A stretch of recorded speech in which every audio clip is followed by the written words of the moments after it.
அஸ்ஸலாமு அலைக்கும் வரஹ்மத்துல்லாஹி வபரகாத்துஹு. 3 முக்காலஃபா காட்ட போகிறேன். டிரைவர்களே உசார் ஐயா உசார். இதோ முதலாவது முக்காலஃபா ஃபெயிலியர் டு சிக்னல். அது எனக்கு வந்தது 20 தினார்.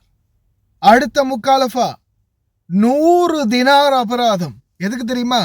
இந்த பாலத்துக்கு மேலே, இந்த பாலம் இருக்கு இல்லையா, பாலத்துக்கு மேலே 60 ஸ்பீடில் போக சொல்லி போர்டு போட்டிருக்காங்க. கேமரா இல்லைன்னு நினச்சிங்களா? 100 தினார் முக்காலஃபா. அடுத்த இன்னொரு டிரைவருக்கு இந்த ஆர்டிஃபிஷியல் இன்டெலிஜென்ஸ் கேமரா இருக்கு இல்லையா, ஏஐ கேமரா, அதால் 75 தினார் முக்காலஃபா.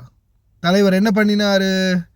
இதோ அவர் என்ன பண்ணினார் அப்படின்றத அந்த டேஷ்கம் வீடியோவிலேயே நம்மளுக்கு அனுப்பி வச்சுருந்தாங்க. இதுதான் நடந்தது. சரி, இப்போ முதலாவதாக எனக்கு 20 தினார் முக்காலஃபாக்கு வந்து சிக்னல் ஃபெயிலியர் முக்காலஃபா, அதுவும் இன்னைக்கு. அதாவது நான் அந்த சின்ன பிள்ளைங்க சம்பந்தமான வீடியோ போடுறதுக்கு முன்னாடி நடந்த சம்பவம் பாருங்கள். இப்போ நாம் இந்த ரோட்டில் போயிட்டுருக்குறோம். நம்மளுக்கு வந்து எக்ஸிட் எடுக்க வேண்டிய நேரம் வந்துடுச்சு. இந்த எக்ஸிட்டுக்கு போகும்போது நாம் நிச்சயமாக நம்மளுடைய சிக்னலை போடணும். இதுதான் மெயினான ரூல்ஸ். நம்ம சிக்னலை போடணும். போட்டு நாம் லெஃப்ட் எடுத்துட்டோமா, இந்த எல்லைக்குள்ளே இந்த ஒயிட் கலரில் கல் மாதிரி பதிச்சிருக்காங்களே, அதை தாண்டி உள்ளே வரும் வரைக்கும் சிக்னலை வச்சுக்கோங்க. சரி, அதுக்கப்புறமா இப்போ நாம் எக்ஸிட்டுக்கு ஏறிட்டோம். மறுபடியும் மர்ஜிங்குக்கு வர போகிறோம். அதாவது அடுத்த ஹைவேக்குள்ளே என்ட்ராக போகிறோம். முன்னாடி வாகனம் போயிட்டுருக்கிறது பார்க்க முடியும். இதில் நாம் மர்ஜிங் பண்ணும்போது இப்போது இந்த நம்ம என்ன செய்யணும்னா, இந்த சைடில் இடது பக்கத்துக்குரிய இண்டிகேட்டர், அதாவது லெஃப்ட் சைட் சிக்னலை வந்து போடணும். இந்த இடத்துல நான் வந்து என்னோடய இண்டிகேட்டர் போடலை. அதாவது எனக்கு நடந்தது சதி. இருந்தாலும் போலீஸோட ஆர்குமெண்ட் பண்ண முடியுமா? அதாவது நான் சிக்னலை போட்டேன், லெஃப்ட் ஒரு ரைட்டு ஒரு லைனுக்கு நான் எடுத்ததோட ஸ்டேரிங்கை திருப்பும்போது சிக்னல் ஆஃப் ஆகிடுச்சு. சரியா அந்த இடத்துல போலீஸும் வந்தாங்க. உடனே நிப்பாட்ட சொன்னாங்க. சரி, ஓகே, நிப்பாட்டியாச்சு. ஏன்னா ஒரு டேர்ன் எடுத்துட்டேன், இன்னொரு டேர்ன் எடுக்கணும். ஆனால் வாகனம் இல்லை, சிக்னல் ஆஃப் ஆகிடுச்சு, நான் போடலை. சரி, வாகனம் இல்லை தானே அப்படின்னு அடுத்த டேர்னுக்கு வந்து சிக்னலும் போடாமல் எடுத்துகிட்டு அதுக்கப்புறமா வந்து நிப்பாட்டி உடனே லைசன்ஸ் கேட்டாங்க, கொடுத்தாச்சு, எழுதிட்டு போயிட்டாங்க. 20 கேடி ஃபைன் வந்து உடனே செஹலில் அப்ளிகேஷனில் மெசேஜ் வந்துச்சு. ஆர்குமெண்ட் பண்ண முடியலை, வாகனங்கள் இல்லை. இருந்தாலும் வாகனம் இருக்கோ இல்லையோ நீங்கள் சிக்னல் போட்டே ஆகணும். ஒரு லைன்லேருந்து இன்னொரு லைன் மாறணுமாக இருந்தால். தயவு செய்து அன்பார்ந்த உறவுகளை ஞாபகம் வச்சுக்கோங்க. அடுத்தது இந்த முக்காலஃபா, இதுதான் என்னுடைய முக்காலஃபா. Failure use the turn signal அப்படின்றத பார்த்தீங்கன்னா மென்ஷன் பண்ணியிருக்கிறாங்க. சரியா? அடுத்தது இது இன்றைக்கி ட்விட்டரில் எனக்கு கிடைச்ச ஒரு தகவல். பாலம், பிரிட்ஜு, இந்த பிரிட்ஜுக்கு மேலால் போகும்போது நம்மளுக்கு கேமரா இல்லை அப்படின்னு நீங்கள் நினைக்கிறீங்களா?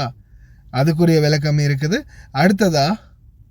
அதுக்கு முன்னாடி நம்மளுடைய சகோதரர் ஒருத்தர் எனக்கு அனுப்பின வீடியோ, அவருடைய டேஷ் கேமில் பதிவாகின வீடியோ. எதுக்காக முக்காலஃபா வந்திருக்கு 75 கேடி அப்படின்னு பார்த்தா, அதில் தலைவர் 2 தவறு பண்ணியிருக்காரு.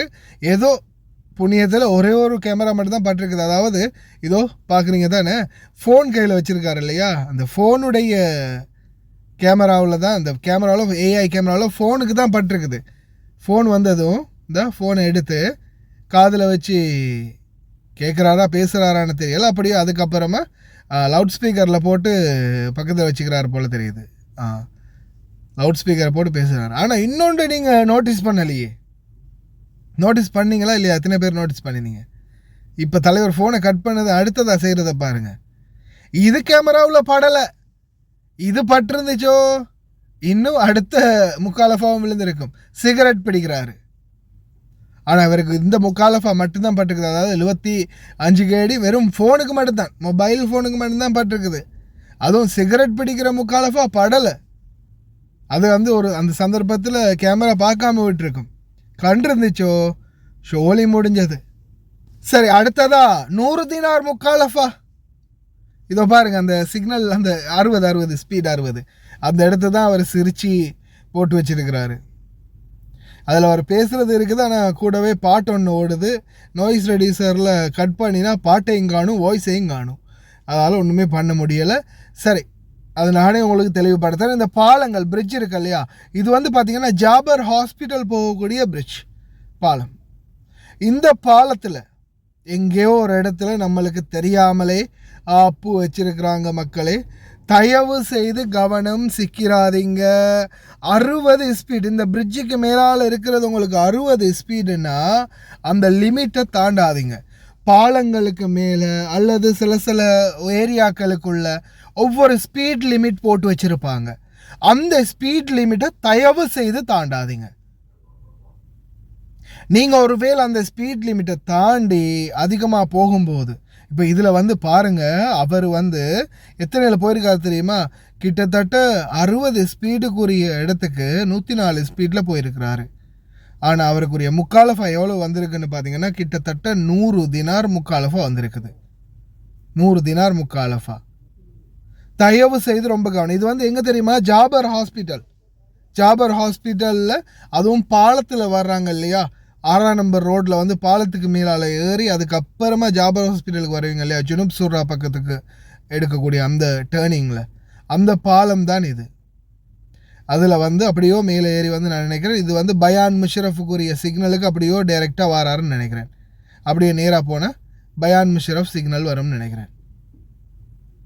தயவு செய்து ரொம்ப கவனம் சகோதரர்களே, சகோதரிகள், எங்கே வண்டி ஓட்ட போகிறீங்க சகோதரர்களே, தயவு செய்து ரொம்ப கவனம்.